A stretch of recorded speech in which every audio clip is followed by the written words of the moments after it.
معصومین نے کہ چچا ہم وضو کر رہے ہیں، آپ یہ بتائیں کہ کس کا وضو صحیح ہے؟ کیا امام کو یہ ضرورت تھی؟ نہیں ضرورت، یہ ہم تک سبق پہنچانا تھا کہ اصلاح کرو کیسے کرو۔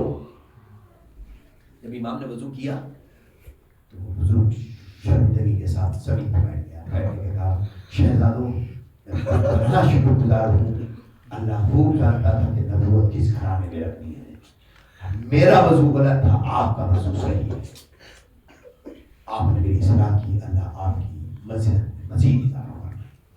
ایسا نہیں مطلب یہ ہے طریقہ کار اللہ، اصلاح کسی کو ذلیل کر کے نہیں کرے۔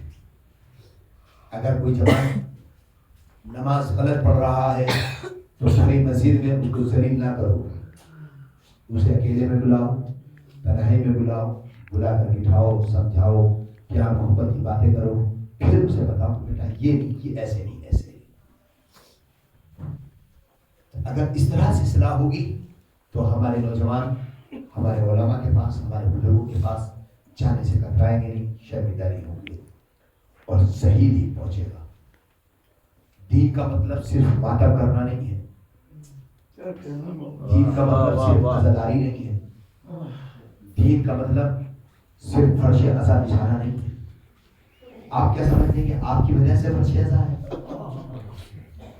آپ فرش عزا بچھائیں گے تب فرش عزا بچھے گا؟ نہیں، یہ فرش عزا آپ کی وجہ سے نہیں ہے، آپ اس فرش عزا کی وجہ سے۔ ایسا نہیں، اس فرش عزا کی بڑی عظمت ہے۔ بہرحال میں بات بہت ساری کرنی تھی، وقت نہیں ہے، نہ اتنا میرے پاس وقت ہے، نہ آپ کے پاس کہ میں اور زیادہ وسعت کے ساتھ گفتگو کر سکوں، لیکن یہ یقین جانیں کہ آل محمد بڑے صبور اور بڑے کریم ہیں، ان کی ڈیوری پر مانگنے والوں کو کبھی خالی ہاتھ جانے نہیں دیا جاتا۔ آل محمد کے لیے باعث زینت بنے، باعث ذلت نہ بنے۔ اس میں اہم کردار ہماری ماں بہنوں کا بھی ہے، وہ ایسے کہ جب ہم دوسرے کی بیٹی لائیں تو یہ سوچ کے لائیں کہ ہمارے گھر میں بھی بیٹی ہے، ہم جو بیٹی لائے ہیں وہ بھی ہماری بیٹی کی طرح ہے۔ اور وہ بہو بھی یہ سوچے کہ جس گھر کو چھوڑ کر آئی ہوں، بھائی کو اور باپ کو، ماں کو، میرے گھر میں یہ گھر میں جو جس گھر میں آئی ہوں یہ بھی میرے ماں اور باپ ہیں۔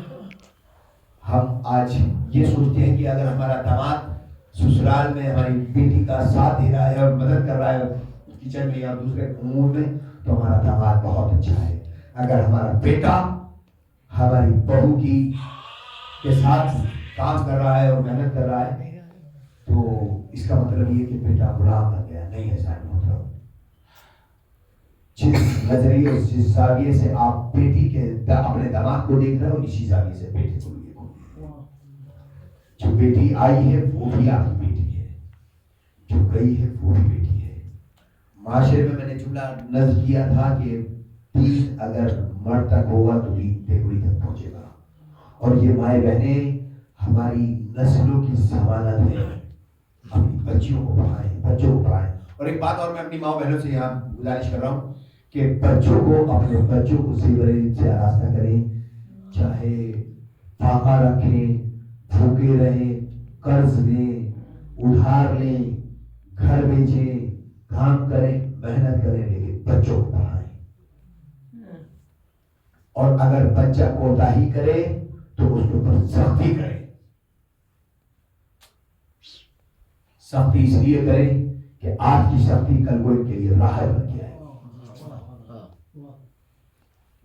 سختی کا مطلب یہ نہیں ہوتا کہ آج آپ نے سختی کی اور بچہ سوچے کہ ماں باپ تو ہمارے دشمن ہو گئے، نہیں ایسا نہیں۔ مطلب یہ ماں باپ وہ عظیم نعمت ہے کہ آج تمہیں سختی کر کے تمہیں کسی منزل تک پہنچانا چاہتے ہیں، ورنہ کہ جب وقت گزر جائے گا تو صرف آپ کے پاس پچھتاوے کے علاوہ کچھ نہیں رہے گا۔ اور ہماری قوم کی بدقسمتی یہ ہے کہ یہاں سے میں خاص بات کہہ رہا ہوں، اس کو ریکارڈ کرو اور اس کو وائرل کرنا۔ ہمارے پاس قوم کی بڑی بدقسمتی یہ ہے کہ ہمارے پاس کوئی ایسا ادارہ نہیں ہے کہ جس سے ہمارے جوانوں کو، ہمارے بچیوں کو زیور علم سے آراستہ کرنے میں مدد مل سکے۔ ہمارے پاس 2 چینل تھے، ایک اوقاف اور ایک خمس جن کے پاس ہے وہ اسے اپنے باپ کی جاگیر سمجھتے ہیں اور اپنا مال سمجھ کے اپنے طریقے سے استعمال کرتے ہیں. اوقاف کے جو نگراں ہیں اور جو حاکم اور والی بنے ہوئے ہیں وہ اسے اپنے باپ کی جاگیر سمجھ رہے ہیں، قوم کو دشنا چھوڑ رکھا ہے. اوقاف بیچ کے کھا رہا ہے جیسے ان کے باپ کی جاگیر ہے.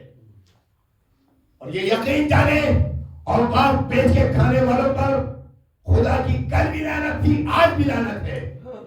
جو سقیفہ کے چوروں پر لعنت بھیجتے ہیں یہ لعنت ان پر بھی پڑ رہی ہے جو آج اوقاف کھا رہے ہیں. یہ مانے امام زمانہ.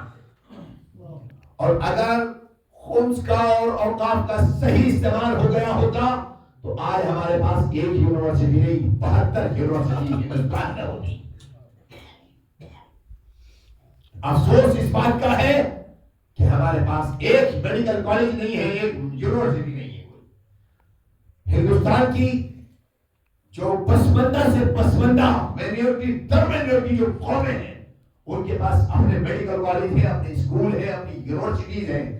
آپ جو قوم صرف اور صرف علم سے پہچانے جاتی ہے، جس کی تیوری بابر مدینہ العلم ہے، جس کے ہاں اطلب العلم من المہد الى اللحد کی سند ہے، اس قوم کے پاس نہ کوئی ڈھنگ کا اسکول ہے، نہ کوئی یونیورسٹی ہے، نہ کوئی میڈیکل کالج ہے. اس لیے کہ قوم کے ٹھیکیدار چور میں بیٹھے ہیں. اگر یہ قوم کے ٹھیکیدار چور نہ ہوتے تو آج ہمارے بچوں کو میڈیکل کالج میں جانے کے لیے MBBS یا MD کی ڈگری کے لیے کروڑوں روپے کے لیے پریشان نہ ہونا پڑتا.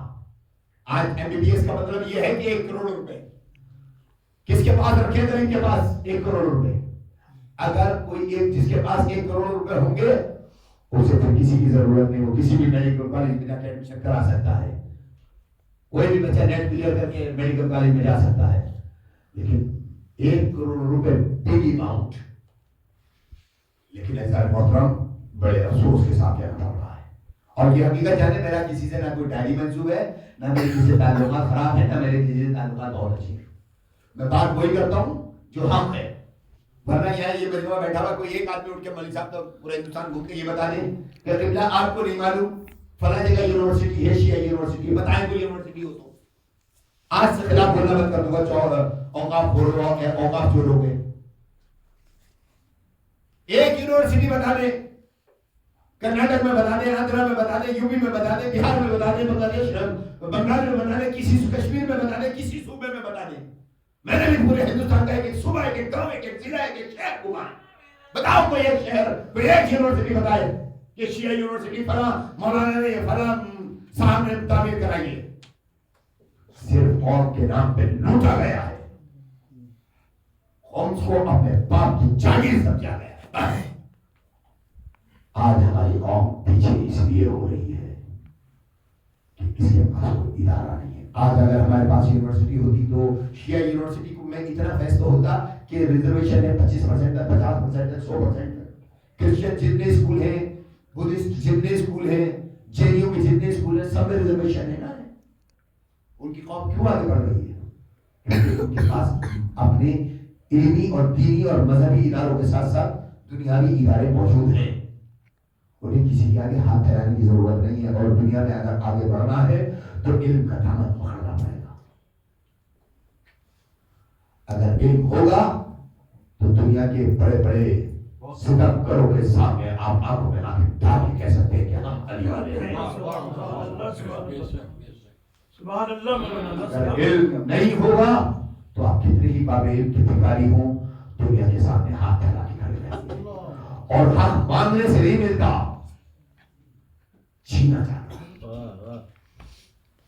آج آپ کے پاس رہبر کتنے لیڈر ہیں، کتنے رہنما ہیں ایسے شیعہ، کتنے نیتا ہیں آپ کے پاس؟